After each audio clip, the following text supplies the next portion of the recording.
Nutrition growth. తోటకు నిరంతరం సంరక్షణ మరియు శ్రద్ధ అవసరం. ఇది బిడ్డలను పెంచినట్లు ప్రేమ మరియు అంకిత భావం పెంపొందించడం లాంటిది. నీటిపారుదల చాలా ముఖ్యం. నీరు మొక్కలు వృద్ధి చేయడానికి చాలా అవసరం. తోటమాలి మొక్కలను జాగ్రత్తగా నీళ్లు పోస్తాడు.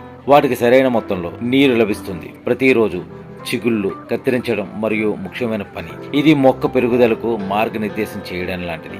మొక్క బలంగా మరియు ఆరోగ్యంగా ఉండడానికి సహాయపడుతుంది. తోటమాలి చనిపోయిన లేదా వ్యాధి సోకిన కొమ్మలను తొలగిస్తాడు. మొక్క దాని శక్తిని కొత్త పెరుగుదలపై కేంద్రీకరణ చేయడానికి సహాయం చేస్తుంది. ఇది పరిశీలన సమయం లాంటిది. తోటమాలి మొక్కలను చూస్తూ వాటి అవసరాలను అర్థం చేసుకుంటాడు. ఇది ప్రకృతితో కలిసి పనిచేయడం లాంటిదే. 5వ భాగం, తోట మొక్కల సంరక్షణ. తోటమాలి కష్టపడి పనిచేసినా వాటిని నాశనం చేసే తెగుళ్ళు మరియు వ్యాధులు వ్యతిరేకంగా ఇది నిరంతరం పోరాటం. కీటకాలు, శిలీంధ్రాలు మరియు వైరస్లు అన్నీ తోటమాలికి శత్రువులే. కానీ